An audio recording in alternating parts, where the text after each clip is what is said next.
Krail smelled the ship before his senses even confirmed it was there. That was not possible, of course. Smell did not travel through vacuum, but after 30 years of salvage work, his nose had learned to twitch at the mere idea of old metal and dead reactors, and right now it was twitching hard.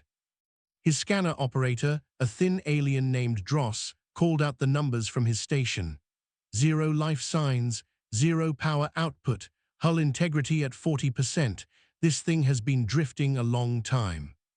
Krail leaned over the console and looked at the shape on the screen. It was long and broken in the middle, like a spine that had been snapped and left to heal wrong. Old human design, the kind nobody built anymore. A warship from the border war, the war that had ended before Dross was even born. Human make, Krail said. Big one too, cruiser class, maybe bigger. Log says the war ended, it wasn't destroyed, just lost. Dross tapped the screen. Filed as missing 31 years ago, nobody claimed it, nobody looked. That made it treasure. In salvage work, a ship nobody claimed was a ship anybody could take. Krail had made a good living finding wrecks like this one, stripping them of anything valuable and selling the rest for scrap. He had never found one this big. Run it again, Krail said. I want to be sure before we commit a crew. Dross ran the scan 3 more times. Each result came back the same. No life signs, no active systems beyond a faint background hum that the computer labeled as residual power bleed, the kind of thing you'd expect from a battery that refused to fully die after 3 decades. Nothing dangerous, nothing alive. It's a tomb, Dross said.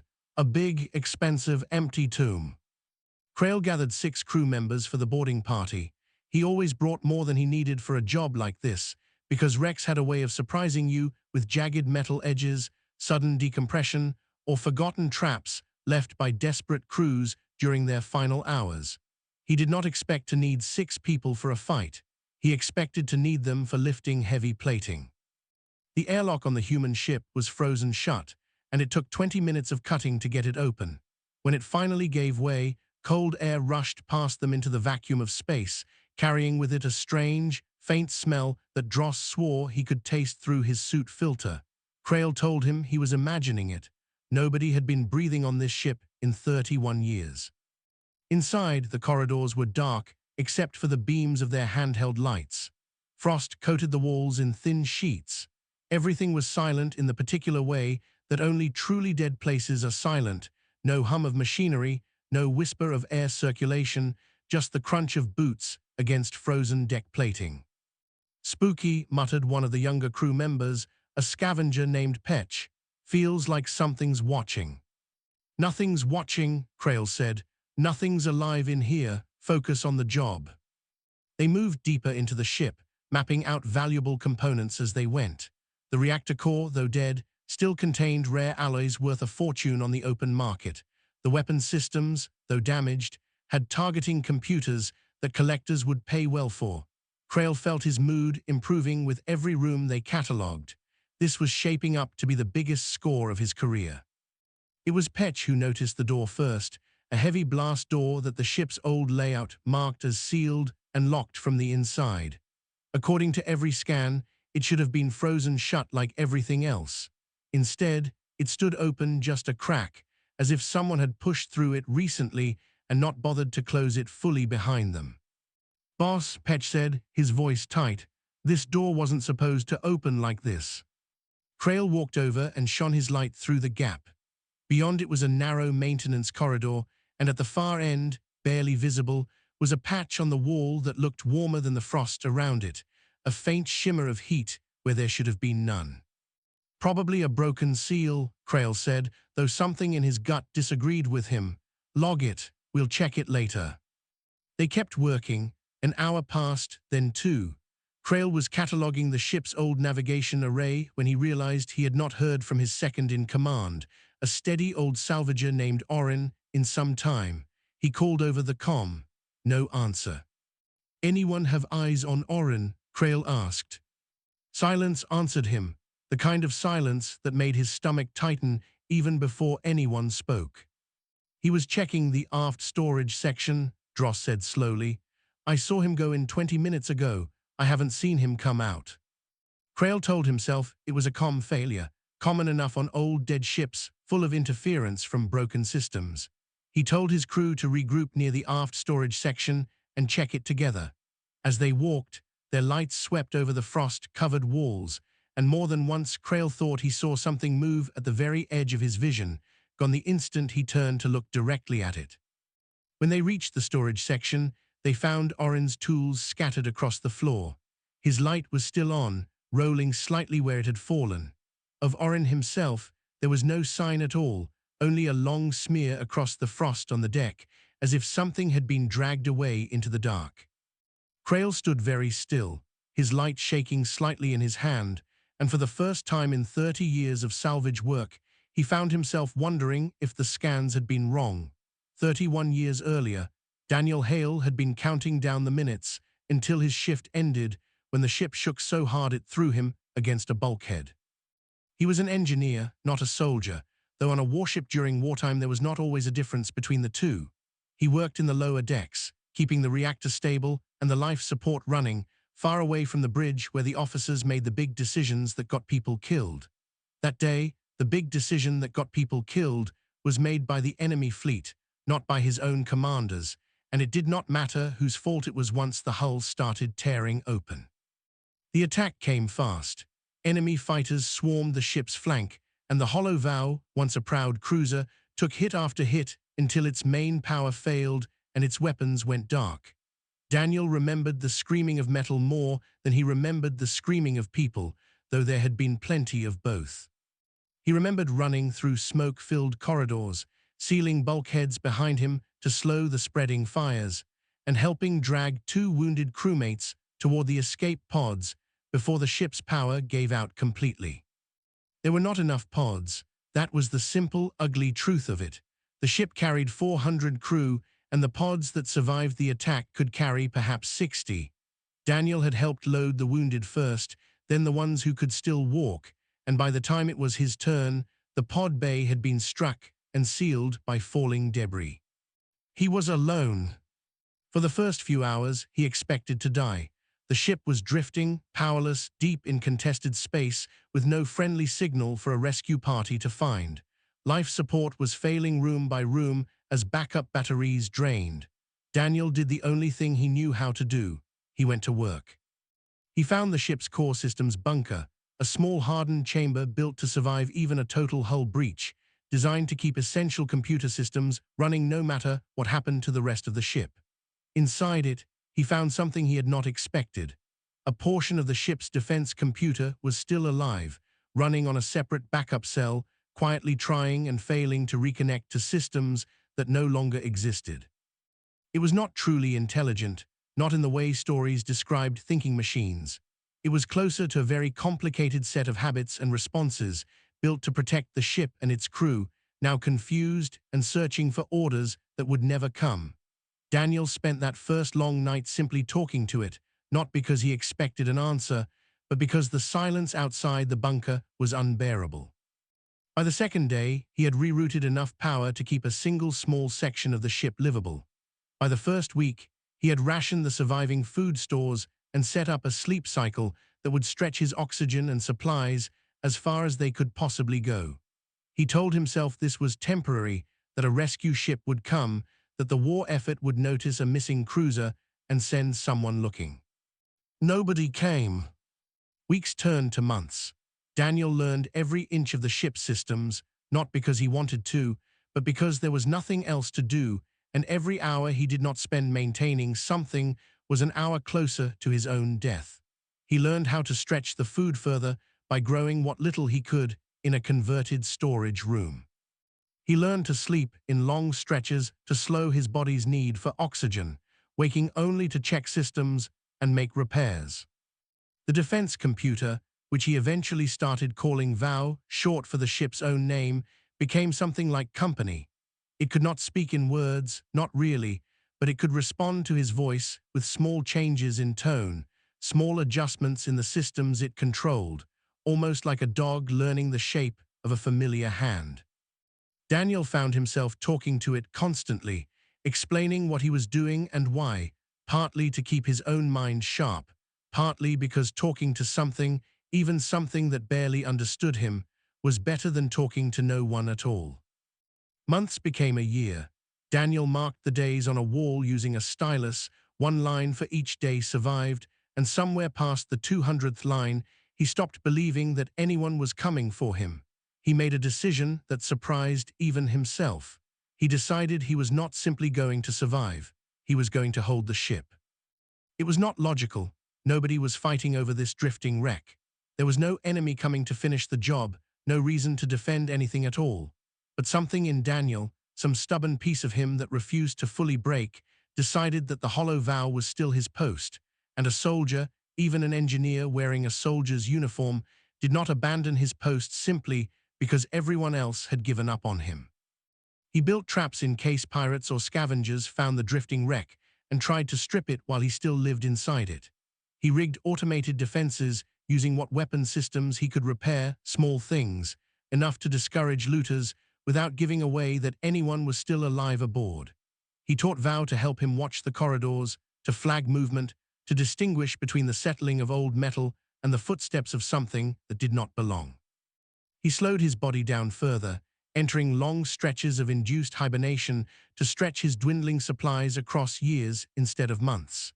Each time he woke, the ship felt a little colder, a little quieter, and a little more his than before, even as fewer and fewer memories of the outside world remained clear in his mind. By the time Krail's salvage crew cut through the frozen airlock, Daniel Hale had been alone aboard the Hollow Vow for 31 years, and the man who had once been an engineer counting down the minutes until his shift ended had become something else entirely, a ghost who refused to stop breathing, and a guardian who had long since stopped waiting for anyone to come save him.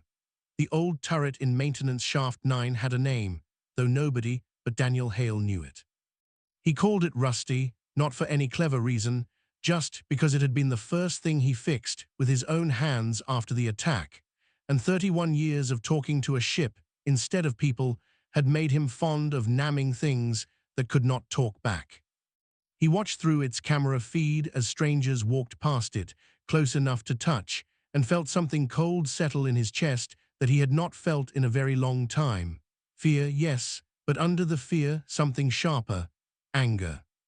For years, Daniel had assumed that if anyone ever found the Hollow Vow, it would be a rescue party. He had built his traps and his defenses to stop pirates and scavengers, sure, but some quiet part of him had always believed that one day the door would open and it would be his own people standing there, come to bring him home. Watching these strangers move through his corridors with cutting tools and cargo sleds, cataloging his ship like a corpse to be picked clean, told him exactly what kind of visitors these were. Vow, the ship's old defense computer, pulsed a soft warning light through the console beside him, the closest thing it had to speaking. Daniel understood the pulse well enough after 3 decades. It was afraid too, in whatever limited way a machine could be afraid, and it was asking him what to do. "Not yet," Daniel murmured, his voice rough from disuse. "Let's see what they take first." He watched the one called Orin move into the aft storage section, pulling open crates that had once held emergency medical supplies, most of it long expired and useless now. Orin did not know that, of course. He simply saw crates and started loading them onto a cargo sled, whistling something under his breath as he worked. Daniel felt his jaw tighten. Those crates had saved his life more than once in the early years. Watching a stranger pour through them, like they were nothing more than scrap metal, stirred something old and protective in him, the same instinct that had once made him seal bulkheads against fire while carrying wounded crewmates on his back. Still, he told himself to wait. 31 years of caution did not disappear in a single hour. He watched Orin work his way deeper into the storage section, closer and closer to a hidden hatch that Daniel had built years ago, one that led into the ship's old escape pod bay, the same bay where 60 of his crewmates had once found safety while he had been left behind. Orin found the hatch. Daniel watched him pry it open with a tool, curiosity written plainly across his face, and stepped through into the dark space beyond without any idea of what waited there. What waited there was Rusty, repositioned days ago after the scans first pinged something approaching the ship, tucked into a shadowed alcove with a targeting system that Daniel had rebuilt from scavenged parts over the course of a decade. It was not a lethal weapon anymore, not truly, its power cells too old and weak to do more than deliver a hard shock. But a hard shock in an unfamiliar dark space, at the edge of a floor that dropped away into a maintenance shaft, was more than enough. Daniel gave the order, quiet and without ceremony. Val relayed it instantly. Rusty fired. Orin cried out and stumbled backward, his footing lost on the icy deck plating, and disappeared down the shaft with a clatter that echoed through the empty ship. Daniel watched the feed for a long moment, feeling nothing that resembled satisfaction, only a heavy, tired certainty that he had crossed a line he could not uncross. He told himself it was necessary. He told himself that these people had come to strip his ship for parts, to erase the last 31 years as if they meant nothing, and that a man defending his post was not the same as a man committing murder. He was not entirely sure he believed himself, but there was no time to sit with the doubt. Maury strangers were moving through the corridors, calling out for their missing crewmate, their voices carrying easily through the ship's old ventilation system. Over the following hours, Daniel used every trick he had built over 3 decades of solitary survival. He collapsed a weakened section of flooring beneath a scavenger who wandered too close to the reactor room. He vented a maintenance corridor's remaining air pressure when another strayed too near a section he had rigged specifically for that purpose. He was careful, precise, using the ship's own bones as his weapon rather than exposing himself directly, exactly the way he had trained Val to help him plan over the long years of watching for threats that never came. By the time the salvage crew's leader, the one they called Krail, finally called his people back toward the airlock in a clear retreat, 3 of the original 6 were unaccounted for. Daniel watched them go through the camera in the entry corridor, watched Krail's hands shake as he counted heads and came up short, and felt the cold certainty in his chest deepen into something like grief. He had won. The ship was his again, empty and quiet, exactly as it had been before the strangers arrived. But sitting alone in the dim light of his small living space, listening to Val's soft, steady pulse beside him, Daniel Hale realized that he did not feel like a soldier defending his post anymore. He felt like a man who had been alone so long that he no longer knew the difference between defending something and simply refusing to let it go, no matter what it cost the people who found him. He did not sleep that night. He sat with his hand resting against the cold metal of the console, listening to the ship breathe its shallow, mechanical breaths around him, and wondered, for the first time in years, whether anyone out there still remembered that the hollow vow and the man still living inside it had ever existed at all. Director Van hated surprises, and the report sitting on his desk was nothing but surprise from the first line to the last. He read it 3 times before he allowed himself to believe it. A derelict human warship, listed as destroyed decades ago, had been found drifting near a trade route. A salvage crew had boarded it expecting an empty hulk and lost 3 of their own to something inside that the scans insisted was not there. The surviving crew members described traps, collapsing floors, vented corridors, all the marks of a deliberate defense, not the random dangers of a broken-down wreck. Van's first thought was not curiosity, it was damage control. He had spent the better part of his career managing the fragile peace between the Alliance and the human colonies, a peace built on the idea that the war was over, finished, a closed chapter that both sides had agreed to stop reopening. Humans had lost that war badly and had accepted Alliance oversight of their colonies as the price of survival. It was not a popular arrangement among the humans, who still told stories about defiance and resistance in quiet corners of their settlements, stories that made Alliance administrators nervous. A human warship, alone, undefeated, still fighting 31 years after the war ended, was not a story Van wanted told anywhere near those quiet corners. "Get me Commander Osai," he told his assistant. Commander Osai arrived within the hour, sharp, uniformed, and steady-eyed, one of the small number of human officers permitted to serve within the Joint Alliance peacekeeping fleet, a position he had earned through years of careful, unremarkable service. Van had chosen him specifically for this task, reasoning that a human face leading the mission would keep questions to a minimum. If humans handled it, humans could not claim the Alliance had attacked one of their own. "You've read the salvage report," Van said, not bothering with pleasantries. "I have." Osai's voice was flat, professional. 3 dead. No confirmed hostile contact, no weapons discharge detected by any scan. Whatever is aboard that ship isn't using conventional weapons. "It's using the ship itself as a weapon," Van said, "which makes it more dangerous, not less. I want a strike team assembled, board the ship, neutralize whatever threat is aboard, and I want it done quietly. No wide broadcasts, no public inquiry boards. This gets handled and closed." Osai's jaw tightened almost imperceptibly. "Neutralize? You want it destroyed?" "I want the problem solved," Van said, choosing his words the way he always did, carefully enough to leave room to deny them later if needed. "How you solve it is your concern. But understand this, Commander. That ship cannot be allowed to become a symbol. If word spreads that a human warship held out against the Alliance for 31 years, alone, undefeated, do you understand what that does to the colonies? Do you understand what that does to the peace you've spent your career helping to keep?" Osai understood exactly what it would do. It would give people hope, the dangerous kind, the kind that made quiet colonies stop being quiet. He said nothing about that, only nodded once and left to assemble his team.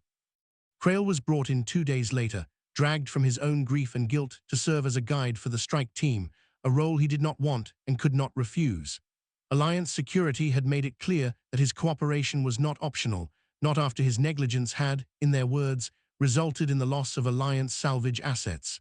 They did not use the word crew. They used the word assets, and Krail had to bite back his anger every time he heard it. He met Osai aboard the strike ship the night before departure, expecting another cold Alliance officer. Instead, he found a man studying the salvage report with an intensity that suggested he was looking for something the official summary had missed. "Your people," Osai said without looking up, "reported no return fire, no plasma discharge, no kinetic weapons signature, nothing on any scan, just people vanishing and turning up injured or dead in inconvenient places." "That's right," Krail said carefully. "That's not how a threat behaves," Osai said. "That's how someone defending a space behaves when they don't want to reveal what weapons they actually have left. Someone conserving resources. Someone who has been alone a very long time and doesn't trust what's coming through the door." Krail frowned. "You think there's someone alive in there?" "I think," Osai said slowly, "that 31 years ago, a human cruiser went missing during the final weeks of the war, and nobody ever confirmed it was destroyed. I think Director Van knows exactly what that means, and I think that's why he wants this handled quietly instead of investigated properly." Krail did not know what to say to that. He had spent the last 2 days telling himself that something monstrous had killed his crew, something that deserved to be destroyed without mercy.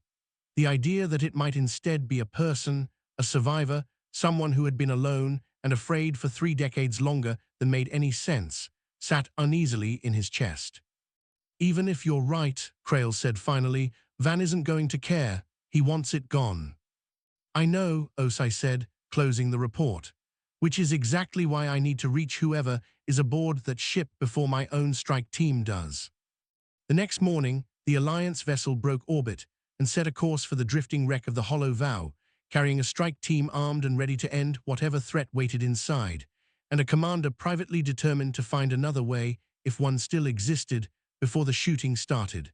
Vow's warning pulse came fast and sharp, faster than Daniel had ever felt it move, and he was already reaching for the console before his tired mind fully understood why.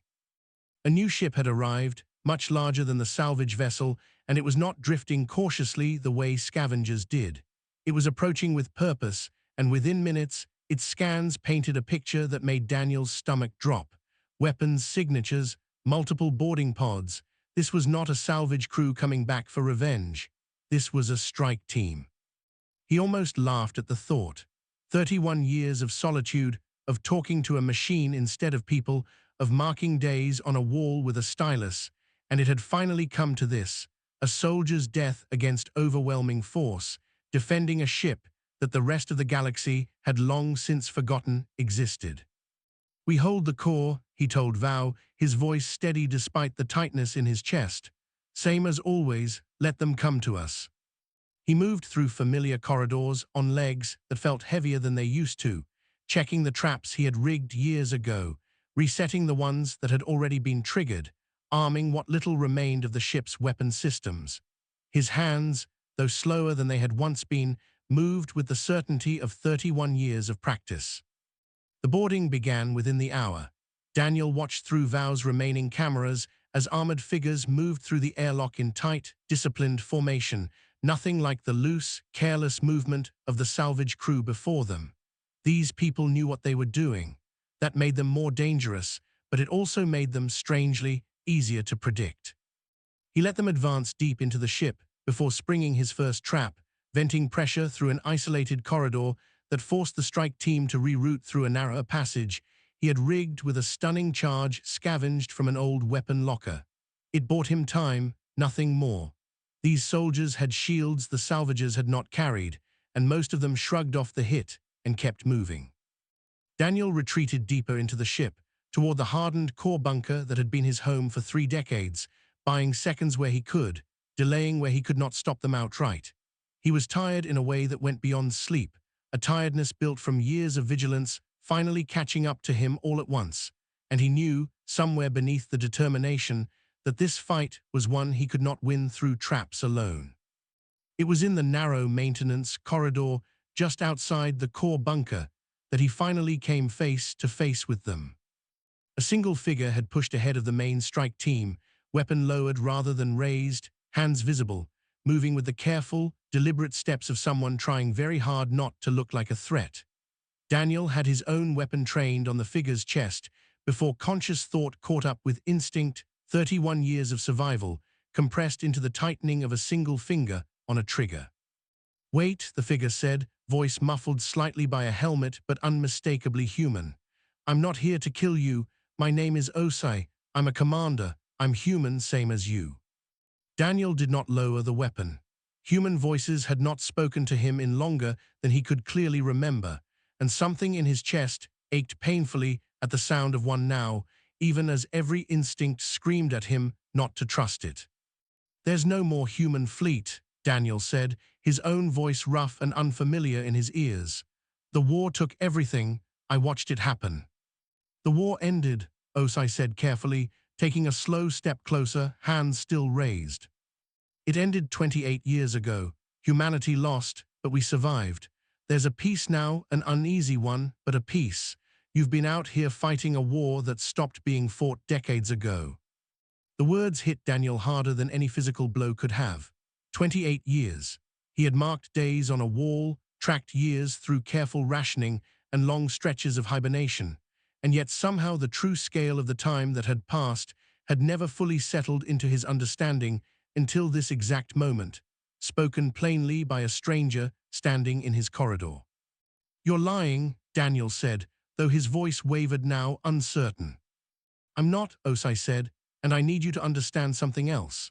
The people who sent this strike team don't want to rescue you. They want this ship destroyed and everything that happened here buried, because a human who held his post for 31 years against an empty galaxy isn't a story they want told.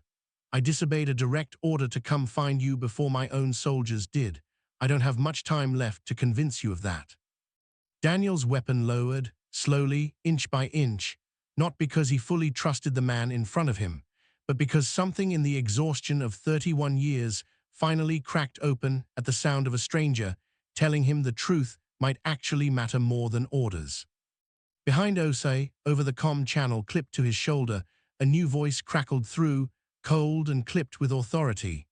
Director Van's voice, ordering the strike team to abandon negotiations and proceed with the destruction protocol immediately, citing unacceptable risk and unauthorized contact. Osai's expression hardened. "That's my answer. We don't have much time. If you want to live, and if you want the truth about this ship to survive with you, you need to trust me right now." Daniel looked past the commander, down the dim, frost-scarred corridors of the only home he had known for 3 decades, at Vow's small indicator light pulsing steadily beside a nearby console, patient and waiting, the way it always had been. Then he looked back at Osai, and for the first time in 31 years, Daniel Hale made a decision that had nothing to do with holding his post, and everything to do with choosing, finally, to leave it. "Tell me what you need me to do," he said. The countdown on Osai's wrist display read 11 minutes when he made the decision that would end his career or possibly his life. Director Van's destruction order was clear and final, a demolition charge already being prepped near the strike ship's docking bay, time to breach the Hollow Vow's weakened hull and finish what 31 years of neglect had failed to do. Os had exactly one card left to play, and he played it the moment he reached the core bunker where Daniel Hale had spent half his life. "Fleet Rescue Protocol," Osai said, breathing hard from the run. "If I can confirm a living human aboard a distressed vessel, destruction orders are automatically suspended pending a full rescue and recovery operation. It's old law, written before the war even started. Van can't override it without a formal hearing, and a formal hearing means questions he doesn't want asked." Daniel stared at him, still catching up to a version of the galaxy he no longer recognized. "And if he tries anyway? Then he's committing a war crime against a confirmed survivor, on record, in front of witnesses," Osai said. "Even a director who wants to bury this ship isn't willing to bury himself alongside it." Daniel moved to the console, the same console he had touched every single day for 31 years, and placed his palm against it the way he had 1,000 times before. Vow's light pulsed once, steady and familiar, and for a moment Daniel simply stood there, unwilling to speak the words that would change everything. "I need you to broadcast," he finally said, voice quiet. "Everything, every log, every day, every year, let them see all of it." The response came not in words, but in a slow shift of the console's lights, a confirmation Daniel had long since learned to read without needing anything clearer. Files that had sat dormant for decades began transmitting outward through what remained of the ship's communication array, carried by a signal boosted using components Osai's own strike team had unknowingly restored while trying to breach the hull. 31 years of logs poured out into the Alliance network faster than anyone could stop them. Daily entries marking rationed meals and failing systems. Records of hibernation cycles stretched to their absolute limits. Notes describing conversations with a machine that could not truly speak back, written by a man who had refused, day after day, year after year, to simply give up and die. And near the very end, a final entry, recorded only hours earlier, describing exactly what had happened when the first salvage crew arrived, and exactly what Director Van had ordered done about it. By the time the strike team reached the core bunker, weapons ready and demolition charge armed, the story of the Hollow Vow was no longer a secret buried in a classified salvage report. It was spreading across every connected network in Alliance space, read by curious civilians, outraged human colonists, and increasingly uncomfortable Alliance officials who now had to explain, on record, why a director had ordered the execution of a confirmed survivor rather than his rescue. Van's voice returned over the comm channel, tight with barely restrained fury, ordering the demolition charge disarmed immediately, framing the entire operation as a rescue mission that had simply taken longer than expected to confirm. Nobody who read the time-stamped logs believed that story for long, but it no longer mattered whether Van believed it himself.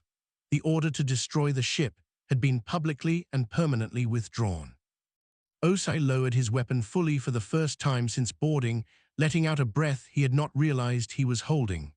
Around them, the strike team stood uncertain, watching their commander stand beside the very survivor they had been sent to eliminate, waiting for orders that made sense of what had just happened. "Stand down," Osai told them simply. "We're not here to destroy anything. We are here to bring a soldier home." The trip back to Alliance space took 11 days. Daniel spent most of it in the ship's small medical bay, undergoing more scans and tests than he had endured in the previous 3 decades combined, his body slowly adjusting to gravity, to food that did not need careful rationing, to voices that spoke to him and expected an answer in return. Vow came with him, or what remained of Vow that could be safely extracted and transferred, a small hardened data core carrying 31 years of shared survival that Daniel refused to leave behind, even when Alliance technicians questioned why a broken defense computer mattered so much to him. He did not fully know how to explain it himself, only that some part of him could not imagine walking away from the one companion who had never once left his side. When the ship finally docked at a bustling Alliance station, Daniel stood at the edge of the boarding ramp for a long moment before stepping through, blinking against lights brighter than anything he had seen in years, surrounded by more people in one place than he had encountered in 3 decades combined. Krail was there, standing quietly at the edge of the gathered crowd, having insisted on being present when word reached him that the survivor was finally coming home. He did not offer an apology, understanding there were no words large enough to cover what had happened, but he offered a small nod, and Daniel returned it, an unspoken acknowledgement passing between 2 men who had both lost far more than they expected during those first chaotic hours aboard the drifting Hollow Vow. The ship itself, once dismissed as an empty hulk fit only for scrap, was towed home not as salvage, but as history, permanently docked at the station as a monument to a war that had ended decades ago and a soldier who had never received word that it was over. Daniel Hale walked slowly down the ramp and onto the crowded station deck, 31 years older than the boy who had once counted down the minutes until his shift ended, carrying nothing but the clothes on his back and a small data core that pulsed faintly against his palm. And for the first time since the attack that had taken everything from him, he allowed himself to simply stand still, breathe deeply, and exist without needing to defend anything at all. Behind him, the Hollow Vow's hull caught the station's bright lights, scarred and broken and unmistakably, defiantly, still standing.